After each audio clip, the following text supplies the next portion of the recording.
Okay, guys, so the case I have for you today is also an international case. Ooh, we're going worldwide. Worldwide today, Mr. baby. Worldwide. You guys requested to have international cases, and baby, have we delivered. Have we delivered for y'all? So the case I'm going to be covering for you today is the Kimberley killings. Ooh. And this takes place in Australia. In order for you to have the best visuals possible while listening to this case, I want to describe the location, region, terrain, and history of Kimberley. And in order to do this, for the first time in a long time, which Morgan's already told you, we are going to have like a photo book for you to go through with both of our cases. Photo book. So head on over to Instagram if you don't already. It's Crepes and Crimes Podcast, and you will be able to see this.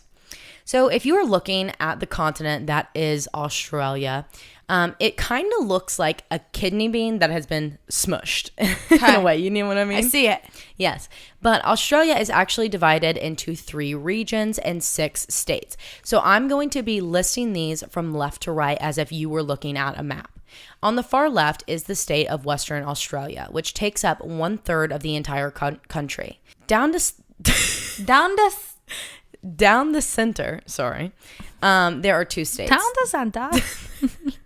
Down under, down the center, there are 2 states, the Northern Territory and South Australia. And then on the far right in the east, there are 3 states. In the northeast is Queensland. And then the southeast is divided by 2 states, the New South Wales and Victoria. So right below Victoria is actually the 7th state of Australia, and it's the island of Tasmania, which is the only state that is not connected to the mainland. Western Australia is made up of mostly the Outback. Yeah, bloomin' onion. Outback Steakhouse. Yum, yum. They're probably so offended. Yeah, they probably are. They probably come over here and they're like, this is how you represent our country Like, with an Outback fucking Steakhouse. The large margaritas that are blue. Taste like ass. This is it. With the bread. So sorry. The bread is fire. Oh, no. You don't like their bread? Nope. I will eat 4 loaves of that bread on my own, and the butter. With the I'm ranch. not an Outback bread girl. I don't like Longhorn's bread either. I don't like Longhorn at all. I would choose Outback over Longhorn any day of the week. I like the seasonings better at Outback. I would choose Outback as a steakhouse, but bread I'm always with the Texas Roadhouse. Oh, Texas Roadhouse wins above all of them. All of them. All of them. Okay, sorry. We'll get back to this. So the Outback. Tasmania is the only one that's not connected to the mainland. So Western Australia is made up of mostly the Outback, but there are cities and towns that lie across it. The majority of its population, though, is concentrated in the southwestern corner with the Margaret River wine region and the riverside capital of Perth. And the northern region of Western Australia is where the Kimberley lies. So Kimberley is known for its immense and complex landscape, that it has amazing waterfalls, rainforests, gorges, rivers, deserts, mountains, and a large variety of wildlife. So it's basically everything you've ever wanted in one little spot. Yeah. The Kimberley perimeter is outlined by the coast of Australia on the outside, and then on the inside, it's outlined by Australia's National Highway 1, or A1, which is 9,000 miles or 14,500 kilometers long and wraps around the entire perimeter of Australia, making it the longest national highway in the world. Damn. Right? I've heard of that highway. So if we were to drive east from Fitzroy Crossing in Kimberley through the town of Kununurra and across the Western Australian state border and into the Northern Territory, the first city that we would come to is Timber Creek, which is where our case begins. Ooh, Timber Creek. Timber Creek is approximately 370 miles or 600 kilometers south of the Northern Territory capital of Darwin. Timber Creek is a small, isolated town on the banks of the Victoria River, well known for its amazing views, fishing spots, and camping, which is exactly why 70-year-old Marcus Boland and his family decided to stop for a stay in the town while on their road trip holiday on June 8, 1987. Marcus, his wife Winifred, their son 42-year-old Lance, and Lance's wife Joan had been spending their June holiday away from their hometown in Perth, driving through the beautiful terrain of Western Australia and into the Northern Territory, stopping to camp, rent motels, fish, eat, or sightsee just whenever it felt right. Like whenever they found something, they were like, oh, let's set up camp here. This is perfect. This is perfect. No plan, just drives. Just vibes. No plan, just straight vibes. So Marcus and Lance enjoyed fishing a ton, and they loved doing it together mostly, which is why their stop in Timber Creek was non-negotiable, mainly because of the barramundi that can be found in this area. Okay, Bucky. Which barramundi is what I had in my Green Chef meal, and it was amazing. It was better than mahi-mahi. Yeah, that is what we had. Yes, barramundi. It was delicious. Oh my gosh. I was like, what the hell is this? I thought it was barracuda. No, it's barramundi. I thought that's just a word for barracuda. Like, how weird is that? I literally ate it the day I started this research. I was like, I just ate barramundi. That's so crazy. Interesting. Yeah, okay. So they were like, we have to stop here. No questions about it. So on the evening of June 8th, the family stopped at a motel in Timber Creek and rented rooms for the night. And then the next morning on June 9th, the men woke up extra early and decided to let the women take their time getting ready, packing the lunches, and getting the gear together that they needed to sit on the banks of the Victoria all day long, while Marcus and Lance went to go scout out the perfect fishing spot. They told their wives that they would be back soon to pick them up once they had found the perfect spot for the day, and left in the family's station wagon. So they only had one car, and they had been traveling all together in this car.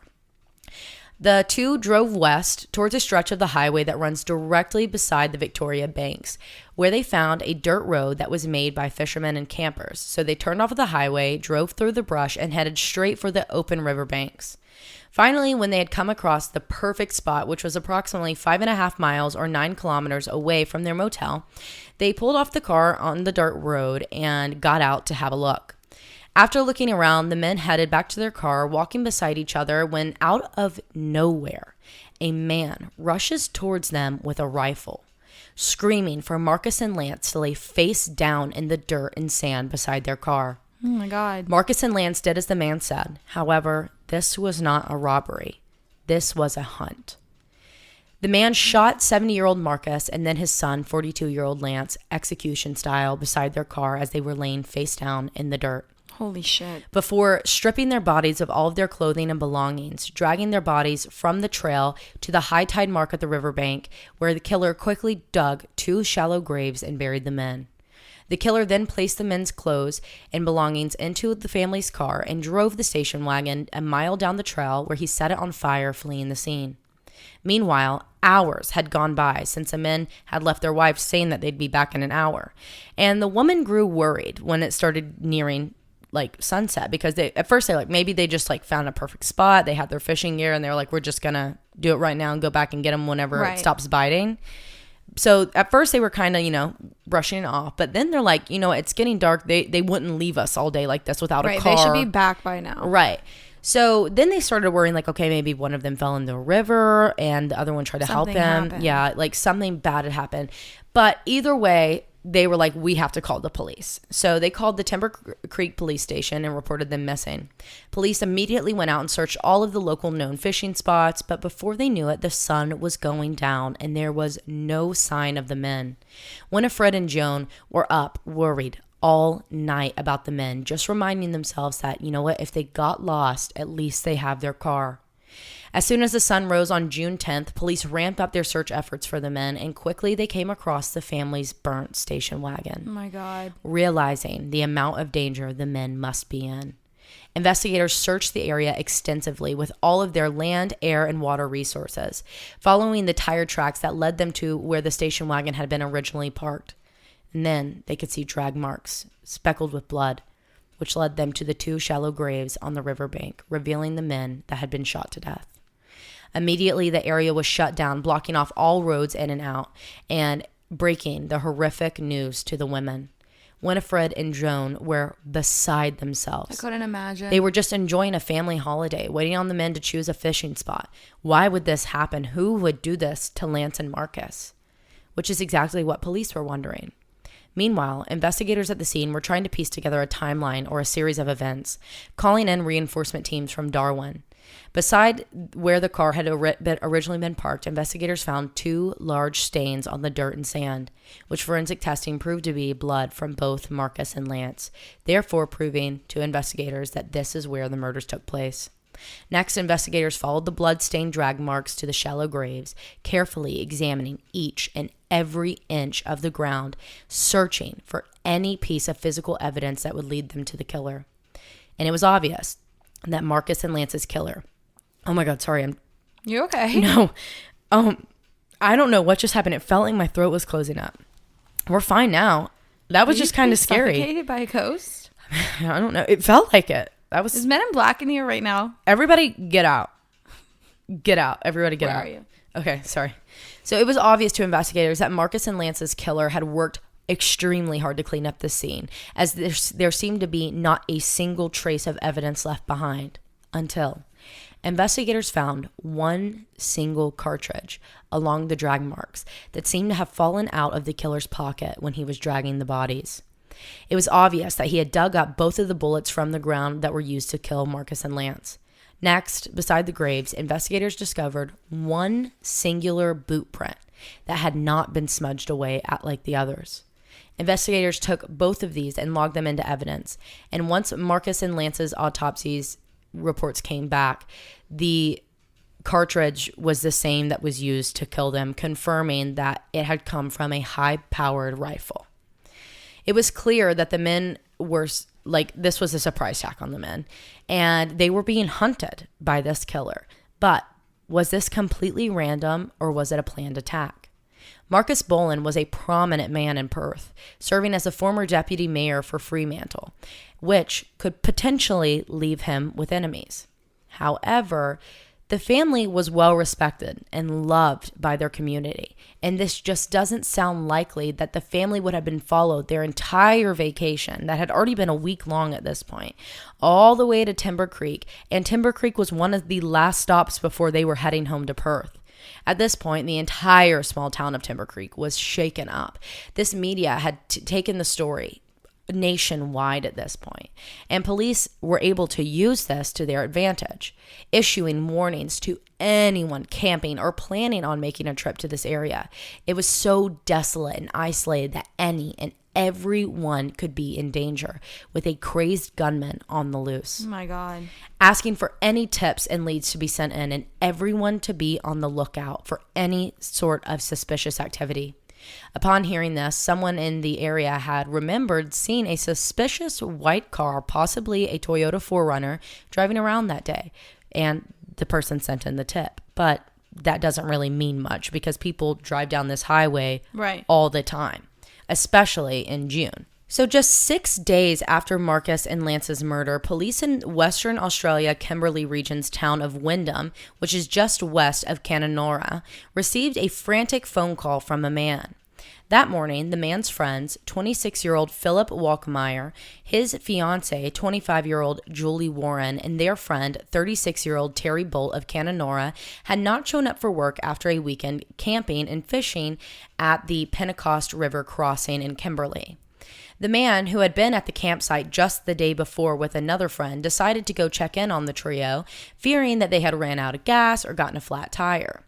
When he arrived at their campsite, there was no sign of the trio. However, he was able to find their car nearby, completely burnt. Yep. I knew it.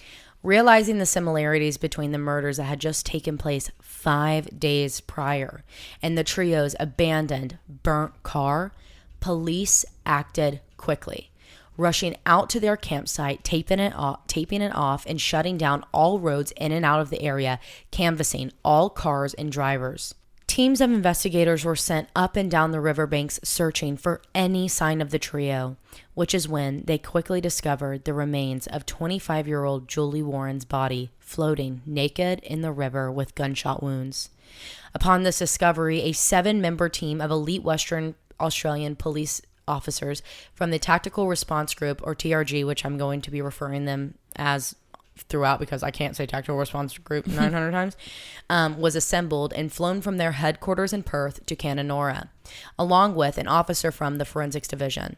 TRG officers are basically military trained for high-risk situations and provide support to police and other agencies in large-scale, dangerous investigations like the one at hand now. So kind of like FBI, in my opinion. Yeah. Once the Canonora TRG set up their base at Home Valley Station, and they were immediately sent to the crime scene, where they were able to locate the bodies of both Phillip and Terry, also floating naked with gunshot wounds in the river. All 3 victims had been shot multiple times. However, it was clear that they had been shot in the backs first, and evidence at the scene, as well as tips sent in, by witnesses helped investigators to piece together a timeline of events. In the early morning of June 13th, the trio headed out to their favorite campsite along the Pentecost River and set up camp. Phillip and Terry fished while Julie read, cooked, and sun lounged for the first part of the day until their two friends, who would later end up calling police for them, drove out to meet them. The friends all drank, fished, and celebrated Julie and Philip's recent engagement, enjoying their times together in the wilderness. That night, the whole friend group camped out in their cars and tents, and then the next morning, on June 14th, the two friends left to head back home, while Phillip, Julie, and Terry stayed at the campsite well into the evening so the men could fish and Julie could finish up her book. Meanwhile, there were two fishermen just downstream who saw and spoke with the trio. In the evening, the two fishermen were leaving, and they were watching as Julie had began packing up their campsite into their car, and Terry and Phillip had began packing up all of their fishing gear and heading over to Julie. As the fishermen walked to their car, they noticed that there was a white Toyota 4Runner parked nearby in a dry creek. Shit, that was the tip. Taking note of it because it seemed odd as there had been no one else in the area. Despite this, they left and headed home. The trio continued to pack their cars and their belongings, which, when out of nowhere, from the high grass along the riverbanks, a man charged the group with rapid fire, shooting Julie in the center of the back, sending her to the ground. Phillip and Terry were hit next. However, it was obvious that they had tried to run or crawl to safety, but it was too late, as the man that was shooting them was now behind them, shooting them multiple times in the back until the three stopped moving. The killer then stripped the three victims down to their naked bodies, then dragged them into the crocodile-infested waters, throwing their clothes, camping gear, and belongings into their car, drenching it in gas, and setting it on fire. The killer was hunting for humans just for the thrill of it, watching the trio for hours, it seemed, before initiating his ambush. This was absolutely terrifying in the Kimberley region, as it was known to be a very safe area with little to no violence or crime. And now there was this gun-crazed serial killer lurking in the wilderness. Media from all over Australia flooded the small towns, flying above, interviewing locals, adding lots and lots of pressure to these already terrified residents. Luckily, because of the media attention, police received tips, tons of them, but specifically one from a truck driver who had been driving through the area on the evening of June 14th. The truck driver said he was driving near the campsite when he spotted a large amount of thick, dark smoke. This made him curious because it looked like a fuel fire and not like the typical campfire smoke that you would see in this area. He had stopped on this desolate, empty road in order to get a better look of whatever it was, but there really was no luck because you couldn't see through the brush.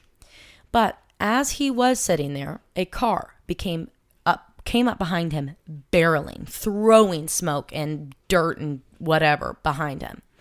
And so quickly, the truck driver was like, I got to pull over. So he pulls over to the side of this really thin road to let this man pass.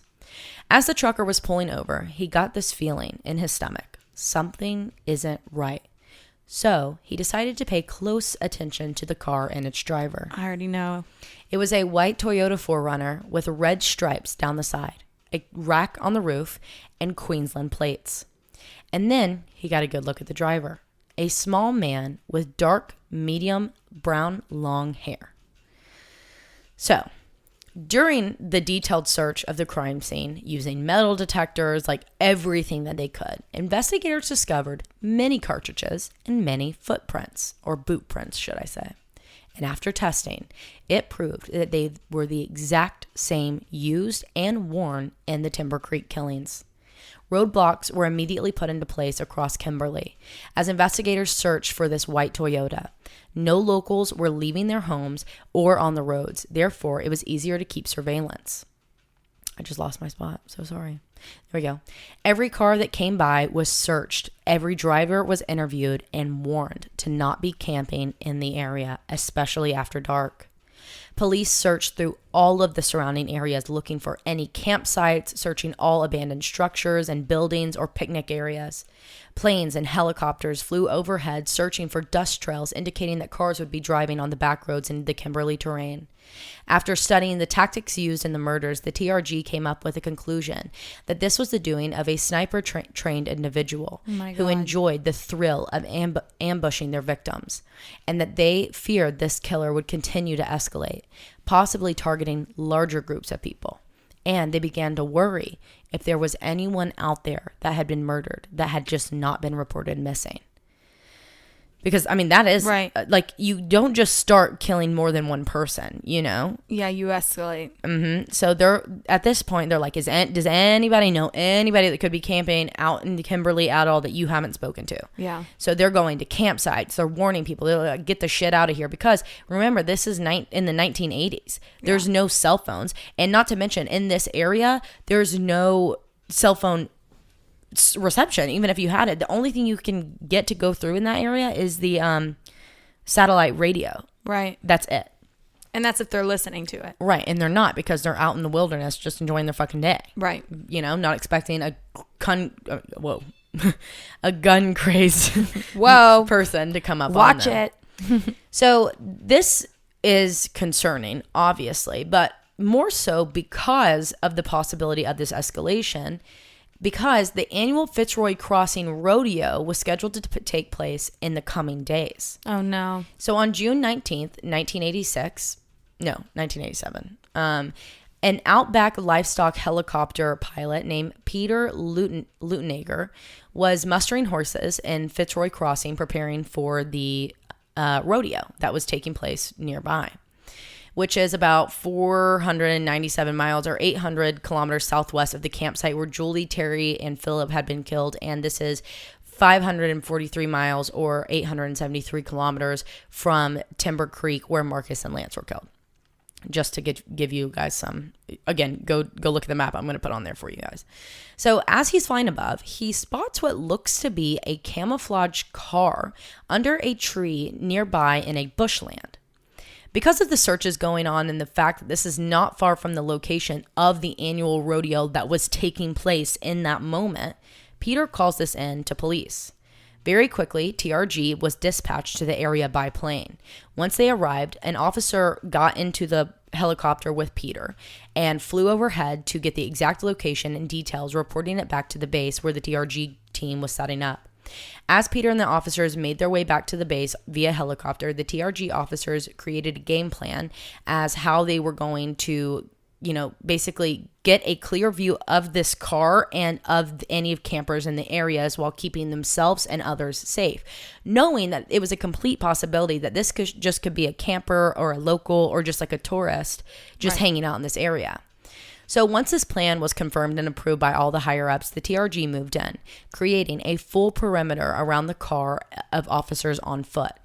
Once all the officers were evenly spread out around the car and camouflaged with their weapons, and a trained police pilot began flying overhead to confirm the location of the car and make sure that all of the 7 TRG officers were in the correct place. So after confirming that they were all in the correct place, 1 kilometer each from the car, aimed and ready, the pilot began dipping just above the brush, nearly hitting the top of the trees to try and get anyone in that camp to flush out and come into clear view. And it worked. A young, small man who looked to be in his late 20s or early 30s with brown hair emerges from the camouflage campsite, wearing only camo pants and holding a gun. The plane continued to fly overhead, trying to get this man to come out into the open more, which he did. However, he immediately began firing at the plane over and over again with a semi-automatic weapon, firing round after round. The pilot begins dodging bullets while trying to confirm a visual and location of the man, radioing down to the officers on the ground. When out of nowhere, the man swiftly turns to his left, takes aim, and fires at an officer on the ground, barely missing him. TRG officers realized that they had been spotted and began taking cover behind anthills, rocks, and trees, just trying to protect themselves from this man who was continually firing at them. Oh my God. TRG officers identify themselves to the man, fearing that he was just a regular camper who might have just been on the edge or spooked by the media and the serial killer that's possibly on the loose. However, even after the man acknowledged that they were the police, they were screaming like, police, police, police. He was not stopping. He continued to fire. Now, all around the perimeter, aiming at all 7 TRG officers, round after round. This was calculated. He was skilled and trained. The aim this man was using, it was military. TRG officers quickly realized the amount of danger that they were in and who they were up against, which is when they received the official orders from commanders to open fire, as their lives now were on the line. Officers began throwing grenades first that were filled with tear gas and fireworks at the man to try and force him away from his camp, where he had stashed rounds of ammunition around all of the outside markings, so it was making for easy reload. Like he knew this was going to happen. Oh my God. However, because of this, the explosion started because of the fireworks with the ammo, and it was a dry area. It's the fucking desert. So all of this brush gets set on fire. There's smoke and flames everywhere now with constant fire and shooting. It was like a military war zone. Holy fuck. Officers continue to shoot, dodging bullets, fearing for their lives, running on pure adrenaline and prayers. When finally, one of the officers was able to shoot the man's hand as it was pulling the trigger on the gun, damaging the gun and shooting off the man's thumb. Quickly, the man retreated to his car, and officers inched in closer. But before they realized it, through the smoke and the fire that now separated the man in a full perimeter from them, complete circle, he had gotten another gun. It was a Ruger Mini 14 semi-automatic rifle. This gun was the same one that was used to hunt, shoot, and kill all of the victims in the Kimberley. Realizing that they are no doubt dealing with the killer, officers feared that there were hostages in the car being held or in the campsite. TRG officer Bob Brown decided to not waste any more time wondering and fearing about the possible lives that could be at stake in that car. It was just a few seconds away from catching on fire. He tells his team to cover him. He stands up and begins running towards the car through the flames, smoke, and bullets, dodging them as he ran. Once he got into the car, he ripped open the passenger door. Smoke filled the car quickly. It's hard to breathe. It's hard to see. You can't do anything. He begins just filling around when he finally realizes that the keys are in the ignition. In a swift motion, he jumps over to the driver's seat, turns the key, and gasses the car from underneath the brush in the open and out of the flames and smoke when he finally realizes that it's a white Toyota 4Runner with Queensland plates and red stripes. They have their guy, no doubt about it. And thankfully, no one else was in the car. The shooter now has no cover, no ammo, and no shelter. Well, very little ammo, but no shelter. And he is in the open. Quickly, he begins retreating, using military-trained tactics to cover himself as he did, still firing round after round at officers. When all of a sudden, the shooting stops, and the man is completely out of view. It is now eerily silent, with the flames and smokes crackling around them, making it nearly impossible to know that you are in the clear and covered. Yet officers continued to close in, searching for this man. The pilot, who was still flying above at the time, making reports down to officers below in order to keep them safe, lowers down to try to spot the man and clear the smoke when he finally sees him, laying just yards away, face down in the dirt. Officers close in on the location quickly, guns drawn, with the coaching of the pilot above, and they find him, dead. The man had suffered a gunshot wound to the center of his back that went directly through his heart, killing him instantly. The helicopter pilot, Peter, who made the first initial tip, was instructed to pick up a doctor from the rodeo and rush them to the scene where the man was officially pronounced dead. But the question still remains, who is the Kimberley Killer? Police realized that the man lying in front of them was not wearing shoes. So they rushed to the campsite and sift through all of their belongings in the car when they finally find a single pair of boots, Timberlands, that were an exact match to the footprints collected at both crime scenes. They continued to search for any form of ID while officers contacted the rental car service that the Forerunner had been rented from. And it had been rented out 2 months prior by a German man on a tourist visa by the name of Joseph Schwab. But is this the man's identity, or is this another victim? Medical examiners were then sent the man's fingerprints to Germany in order to get a positive ID, while officers sifted through tons of bags, coolers, cubbies, and wallets that they had found in the car, which most belonged to Julie, Phillip, Terry, Marcus, and Lance. When they finally discovered a German passport confirming again the name Joseph Schwab. It wasn't until it was finally confirmed by the fingerprints that ended up being a match that this was Joseph Schwab, the Kimberley Killer. Joseph Schwab was born and was 26-year-old man born in Starnsburg, West Germany, when West Germany was a thing, in 1960. Growing up, he always was shy and a very timid student. And at the age of 15, he joined a local rifle club and remained a member until June of 1981 at the age of 21, which is when he decided to move to Adelaide in southern Australia. He got there and he worked as a cabinet maker and joined a pistol club, traveled all around Australia where he would hunt wild pigs, camp, hike, and fish. In Australia, he owned several rifles and a 4WD. I don't know what that is. Me neither. Yeah. However, he did fail to show up to work on many occasions because he enjoyed his time hunting, traveling, and hiking more than working. So he was fired, now broke, and forced to return home to Germany in early 1984 or in late 1983. On May 10th, 1984, Schwab became a security guard in Germany where he was trained on how to properly use pistols. On April 3rd, 1985, he became a night watchman where he was further trained in military tactics on how to use firearms, and he remained in this position despite several crimes that he had committed during this time in this position until April 15th, 1987, when he decided to go back to Australia. On April 18th, 1987, he arrived in Brisbane, Australia airport on a tourist visa. And on April 22nd, he rented a Toyota 4Runner, bought 3 rifles, it says .223, but how do you say it? 223? 200 or 223 caliber rifle. Caliber. Whatever. You guys know what I'm saying. Caliber Ruger Mini 14 semi-automatic rifle, a 380 Sako, S-A-K-O bolt action rifle, and a 22 caliber BRNO